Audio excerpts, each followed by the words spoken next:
Hello everyone, Rick Radia here, Product and Partnerships Manager at AudioTelligence. I'm here with Steve. Steve is a licensed audiologist in Rockford, Illinois. He's the co-founder of HearAdvisor, a digital platform to hear and compare hearing technologies. It's his personal mission to increase health awareness and promote self-advocacy for consumers of hearing technology. And that's why it's great that we have him with us today. Today we'll be breaking down the different categories of products available to the hearing impaired and the role each of these devices have in helping people manage hearing loss throughout their life. The last time I think we caught up was on the Hearing Tracker podcast in April last year, where I spoke to you about our ASO for hearing technology and the work we're doing to solve the cocktail party problem. Absolutely, and hi Rick, thanks for having me on the show. It's a pleasure. No, you're welcome. And I just can't believe it's been over a year since we've spoken. I know a lot's been happening at AudioTelligence, but also in the hearing market as well. We're actually witnessing a transformation right before our eyes, where the lines between consumer tech and hearing devices, as well as the companies involved, are becoming increasingly blurred. And that makes this the perfect opportunity for us to have this discussion and also talk about how consumers and providers can navigate the hearing market. Now, the US is a key global market at the epicenter of this change, with consumer tech companies like Apple releasing new accessibility features on their phones and TWS earbuds, and also the creation of this new OTC category by the FDA. So as a starting point, perhaps you can talk us through the different categories of hearing technology available today. Sure, I'd be happy to. As you said, it is a little blurred. So the best way I have kind of made sense of the numerous technologies that are out there is to align them into kind of 4 or 5 different categories. And the first one is very easy, and those are prescription hearing aids that everyone is familiar with, where you go and see a provider and they perform a typical hearing evaluation, and based on your individual needs and your budget, you find a technology that works for you. And from there you can always change after a trial period. Now, more recently, being in 2022, when the OTC bill was finalized, we now have a better defined over-the-counter hearing aid. And this is a newer style that does not require an audiologist or just a hearing care provider in the fitting process. And an interesting thing in this discussion is that over-the-counter or direct-to-consumer hearing aids have been around since before I've even been in the field, which was something I was interested to learn about. And these technologies, over-the-counter devices, there are different categories within them. One of the important things to note, though, is these devices do not require the same type of research and development or pre-market qualification or notification that prescription devices do. And right. I believe that was a key point of the 2022 OTC finalization to make it easier for people to get these devices, or make it easier for these companies to get to market. The only caveat to that, my understanding, is true self-fitting devices that still have some type of on-ear assessment. I believe those still require pre-market notification or 510K. But the whole purpose of OTC is to obviously improve accessibility. And the goal is to provide comparable benefit to a prescription device. Now, that's the second category. The third one I would say is not a hearing aid at all, but it is what's known as a PSAP, a personal sound amplification product. And these are actually devices that are designed to help individuals hear like birds for bird watching or hear animals during hunting. So they're not designed to help with speech intelligibility at all. However, I know at least clinically I've seen several people try them and or be curious about them, so I think it's at least worth noting them in this greater scheme of things. An interesting one that you mentioned, another category, the fourth one, would be just advanced earbuds and hearables. So these are consumer audio products that you can purchase at any retail store for the most part, and they offer very impressive prescription-like features. And some examples of those would be like Apple AirPods Pro. Sennheiser recently released the Conversation Clear Plus, and that's another one of them. The final category that I would say is just this kind of catch-all bucket of either software-based assistive devices Sonic Cloud is an example where my understanding is it's just a website that kind of adjusts the output of your computer, your laptop, for your hearing needs. There's obviously what AudioTelligence is doing. Pocket talkers, there's like the Au.D headphones. So there are lots of devices that don't fall into any of these categories, but they're out there. So as you said, it's very confusing. At least for me, it's confusing. No, absolutely. I agree with you. There is a lot of confusion there. And perhaps later on in our discussion, we can actually talk about how people can navigate through the category itself through the work you're doing at HearAdvisor. So you mentioned there, the bucket essentially of software solutions. From our perspective, for those viewers who may not be aware about what AudioTelligence do, we've developed a software algorithm called ASO for hearing, and it's based on blind source separation. And we actually separate out target speakers from the noise, and it's typically used in busy and noisy environments. We're working to solve the cocktail party problem, a big pain point for those people who have hearing loss. And we've actually integrated this technology into our own tabletop remote microphone, which we obviously use we've tried and tested in the real world to show that we can solve this problem and help people hear in these busy and noisy environments. We mentioned lots of categories of I think you mentioned 5 different categories of products there. It would be great if we can deep dive into some of these. So many of us are familiar with accessibility features on smartphones and TWS earbuds. You mentioned Apple. They have their conversation boost with their AirPods. They also have a Listen Live feature on their iPhone. What role do you see these features having in the management of hearing loss? Honestly, all of these features, I think they can have a very beneficial role. And in my mind, where I always go is I think of this as almost like a Batman utility belt that we can have now of all the various technologies that are out there. And I love that. I love the Batman utility belt. I think that's a great concept. I can see it. Right, you visualize it, and there's this power, and all right, I'm in one situation, I need this one device, I'm in another one, I need another technology. And I don't want to say that it's going that way because there are limitations of technologies, because I think that sounds very negative, but hearing and sound is just very, very difficult, and there are very clear ways to optimize sound quality or speech and noise improvements. So it's almost like there needs to be a specific technology for all of those, and this is something that we're seeing. And I can give you some examples. A traditional hearing aid might be most beneficial in a one-on-one situation in a quiet environment with a family member or loved one, and this is what prescription hearing aids are truly designed to do at their core. Now, if you think about music and sound quality for music, the needs for that are very different than a traditional hearing aid for speech intelligibility, and this is something that's well known. And prescription hearing aids will try and mitigate the differences or just mend the differences by offering like a music program. But anyone who's tried streaming music through a traditional hearing aid, they know very well that the sound quality suffers. And if you were to try something like Apple AirPods Pro, which is a consumer audio product designed more around music listening, the sound quality is leaps and bounds better. So that's where, in my mind, we have this Batman belt for these different technologies, and I think it could work very well. So to your original point, where do these different accessibility features come in? That's where it sits in my mind, where they can all mesh together and kind of pick up where the other one leads off, or might fall off and be a little bit less appropriate. Live Listen is a great example. If you have a prescription hearing aid, works very well again in quiet one-on-one situations. Hearing the television can be a little bit more of a challenge because you're generally 10 feet away from the TV. The speakers are generally on the back of it. They're generally very thin and an afterthought because the most important thing is just having a really big screen.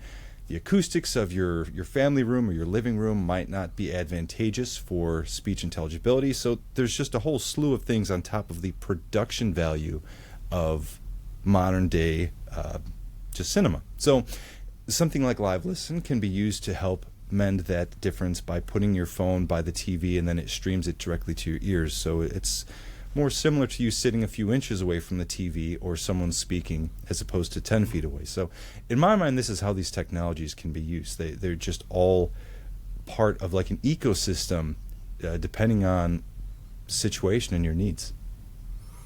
Oh, that's brilliant. I love the idea of an ecosystem of products for different use cases, and I think it's clear that there's a need for that. Each of these devices has a benefit in a particular situation, and you may need multiple devices to manage your hearing loss and to have the best experience. Absolutely. So has there been any remarkable advancements or newly introduced features within the last year that have left a strong impression of you? I mean, I know that you test products on a regular basis, so it'll be great to get your perspective on this. Yeah, so there are many of them. I think the one that stands out most to me isn't maybe the most shocking or interesting, but it would just be how advanced the remote care has become and the user controls within apps. And clinically, this is something that came up regularly, and I'm no longer in clinic, but one of the difficulties is you send someone out into the world with your best possible foot forward, and they come back and they might say, here are some situations where I would like to see some improvement, and you kind of have to make guesses based on their reporting. You make some changes and then you send them back out. So it's kind of this, you can call it fun, but it's not the best method of testing, because they have to go back to their living room to hear their TV, see how the adjustments work, and then they come back. So the advanced user controls have really streamlined that process. And what I mean by this, to put it more simply, is just you have an app on your phone. You can control the volume. You can control the directionality of your hearing devices. Maybe the active noise cancellation, bass, middle, treb. Some devices like Lucid Engage, I think, give you a 5 or 6 band EQ. Other devices that aren't even hearing aids, like ASI Audio and Sensophonics 3D-ME, that gives you a 7-band EQ. So it just makes things much easier. By the time the patient comes back, they have a much better idea of what helped them, and then you as a provider can assess, like, all right, how much benefit are we seeing with these adjustments? So that's probably let's say the biggest one that jumps out to me, having the greatest overall utility. But I think that's really interesting, because it sounds like it's, they have an opportunity for real-time personalization, and also the fact that there's data there that can actually feed into, their conversation with the practitioner, and actually improve their outcomes. Yeah, that's a much more eloquent way of putting it. That it's better data, and absolutely. And on top of that, we do have newer technologies like Orcast coming out with better Bluetooth protocols, the AI integration, like the health features, even the translation capabilities of some of these devices. I've tried recently with the Starkey products, and it was quite fun to put on a different video, like a YouTube video for a different language, and be able to get that feedback through the app. It's amazing, all the adjustments that are coming out, or advancements. Yeah, there's certainly a great deal of advancements, and I think it's, as we said earlier, it's completely transforming the way in which people will be able to communicate. You mentioned them earlier, hearables, and our audience may be familiar with them, but it would be valuable to gain an understanding of some of the products encompassed within this category and the advantages they offer to individuals with hearing loss. There are quite a few now, and it seems like every day there's more. The most common ones, the ones that come to mind for me, would be like Apple AirPods Pro, Sennheiser Conversation Clear Plus. You have like Liberty Pro, new Hera, their IQ Buds Max, I believe, also fall within this category now. And these devices, hearables or advanced like true wireless stereo earbuds, they are not specifically designed to be hearing aids. They are more so pro audio consumer products that might have the benefits of providing amplification or different noise reduction features. So it's quite interesting that distinction being ever so slightly different. But you asked about the benefits. So audio streaming is a big one. As I kind of alluded to before, that is an area where traditional hearing aids are less equipped to provide good quality audio streaming. Things with live listen through the iPhone also provide like remote microphone functionality. Many of these products can also have some form of TV streaming, which is a big complaint, and that'll hopefully be much easier with Orcast once that comes out. But some of these devices go a step further, and they will offer like on-ear hearing assessments. And not to just keep bringing it up, but AirPods Pro, for example, you can use the Mimi app and perform an on-ear hearing assessment, or upload your audiogram directly through the Health app. And then this will kind of tune Apple AirPods Pro and their gain for your individual needs. Now, is it as good as a traditional hearing aid? Obviously not, but it has definitely some fantastic benefits. Fantastic. So, you've talked about some of the benefits there. Do you see any limitations or challenges associated with these technologies? Limitations I see with most hearing technologies is just quantifying what their limits are from a consumer's perspective. And even from a provider's perspective, it's very difficult. We've already said it's confusing. We have so many technologies with all these different buckets of prescription, OTC, PSAP, hearables, and then the catch-all bucket. It's very difficult to know which devices actually perform well compared to other devices. And I think the hearables, without having any type of testing specific to hearing, it definitely becomes a little bit more obscure. Now, that doesn't mean these products don't work well. I've been kind of really blown back by the hearables that I have tested and their functionality, but that is definitely one that stands out to me, just knowing which products will offer the greatest benefits to an individual with hearing loss. Brilliant. So I think that's obviously something that leads into the work you're doing at HearAdvisor, which we will discuss a bit later on in this session. But before we do that, let's continue talking about these different categories of products. The next one I'm really interested in is the over-the-counter hearing aids. Can you explain what these are and perhaps share some examples with us of products that fit into this category as well? Mm-hmm.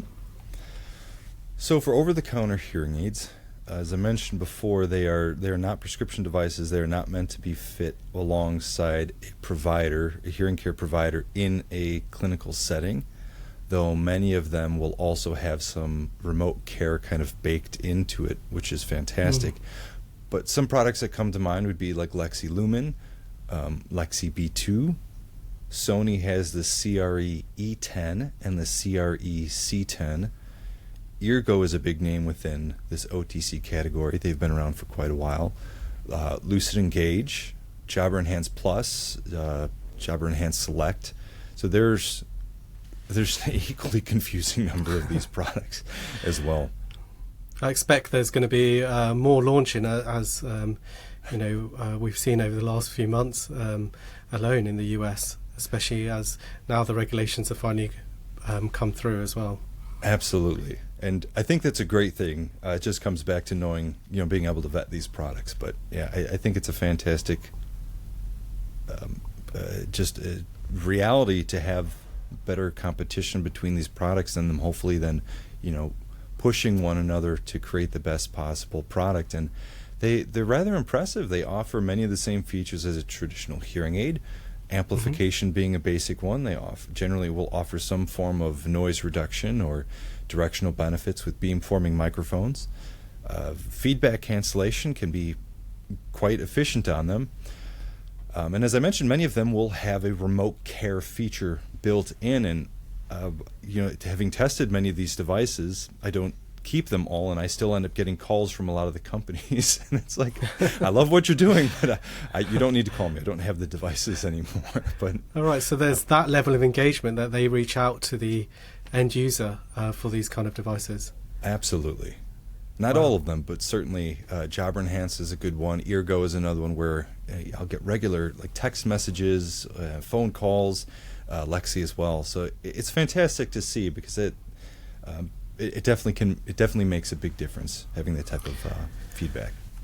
I guess that in a way helps alleviate some of the concerns that there were with the OTC hearing aids. The fact that they've still got the end user still got with some of the companies some engagement with a professional, to monitor them in a way and to support them. Absolutely, so that's fantastic. Yeah, there was an article I read recently by Karina Souza. It was earlier this year, and this was tied with HearX, so Lexi Lumen, and what this study did is it looked at patient outcomes with Lexi Lumen through their traditional model being direct to consumer, and then I believe they also had patients fit by providers in clinic, same device as Lexi Lumen. And on these two different paths, being direct to consumer at home and then traditional in clinic, what they found is that the outcomes were very similar, both in just like patient preferences and then speech in noise benefits. Now, of course, that's just Lexi Lumen, a device that was designed to be fit remotely.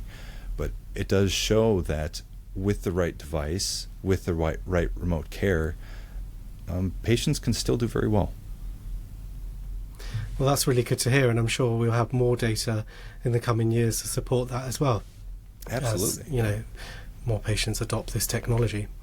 So how would you say OTC hearing aids differ from prescription devices? And again, a lot of it comes back to just quality between them. There are definitely differences between prescription devices and the major manufacturers. However, you are supposed to be then working with an audiologist or a hearing care provider, and they are the ones who are then vetting the device for your individual needs. And even something as simple as if a device is kind of a lemon, they're there to perform test box measurements to make sure that it's meeting expectations and standards. So things like that kind of go out the door when it's a direct-to-consumer product. The same goes for other things like benefit, as we just discussed with Lexi Lumen. That was a good example of people still seeing benefit. Not all products have that type of follow-up care. And if it's remote, there's still no way to perform like real ear measurements or other types of like functional testing. So things like that come to mind. Are the devices actually helping with speech clarity? I will say the physical build of some of the OTC products doesn't seem to be up to the same standard. And if nothing else, you could say that's a little bit more objective with like IP ratings. I think most prescription devices, at least like Rick's, they're at a IP68, which I think is the highest one. And a lot of the OTC devices are considerably lower than that. Do you think that's down to the time in which they tried to bring this to market? They've tried to expedite the process and the development time for that? I would certainly imagine that has a big part of it, or that's a big part of it. As well as just the money that is behind these other products, and also the generations and generations of testing that they've had to optimize the bodies and the water resistant coatings that go on them with the microphones. Many of the OTC devices are also a little bit more antiquated in their style. So maybe they're not rechargeable, or maybe they're like a slim tube as opposed to a Rick. And I imagine all that can also play a role in the water resistivity of these products. So OTC hearing aids, from this discussion, they clearly empower individuals who might be hesitant to seek professional help or look into traditional hearing aids. It could be a starting point for their hearing loss journey, something that's, as I said, easily accessible. Can you tell us a bit more about the impact this new category of products could have on the market as a whole, and why it's an important step forward for making sure that everyone has access to hearing care? Mm-hmm. Yeah, this can be a heated discussion. I think, and maybe we should park it.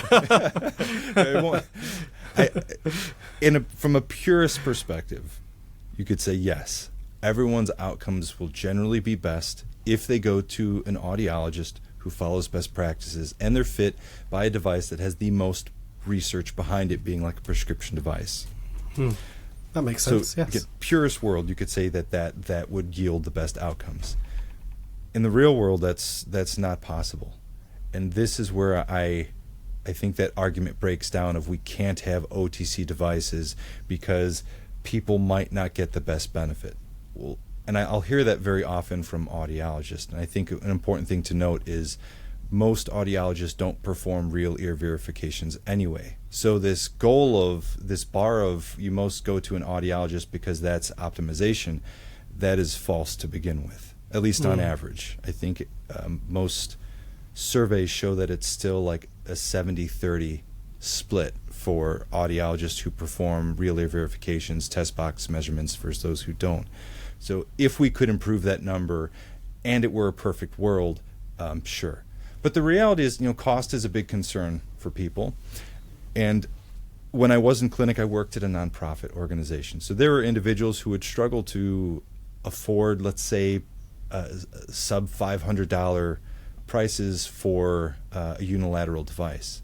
When you see that paired with limited mobility and just other geographical considerations, and not to bring it back to Lexi Lumen and HearX, but their headquarters, I believe, are in Pretoria, which is South Africa. So there, the ratio of individual with hearing loss to audiologist is extreme. So even if you have the money, it might not be possible for you to go into a traditional clinic and get a device. So I don't know how far off topic we've gotten, but I think all these devices could have a very profound impact on the field and just helping people. And the reason I went down that long little soapbox discussion about optimizing hearing benefit is any device that provides some benefit is going to obviously be better than no technology at all. Yeah. But I don't think we see a lot of kind of market penetration right now or a lot of acceptance of over-the-counter devices. There was this article that was actually published from Hearing Tracker, and it was referencing a lot of data from Hearing Industries Association, or HIA, and it's not perfect. It's still biased to companies that work with HIA or report their data.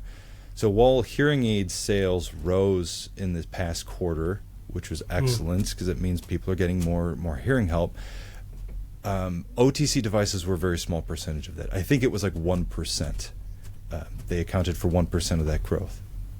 So there's still some work that needs to be done, and I'm not sure if that comes down to consumer preference, consumer trust, but it's something that we'll definitely see more of as time goes on. I mean, I think, creating a new category is something that doesn't happen overnight as well. There's a lot of education that needs to be done about what these devices are and how they can help someone.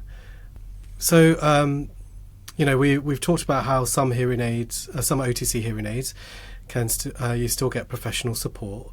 I guess my question is what role do you see OTC hearing aids having in professional practice then, in audiologist clinics, for example?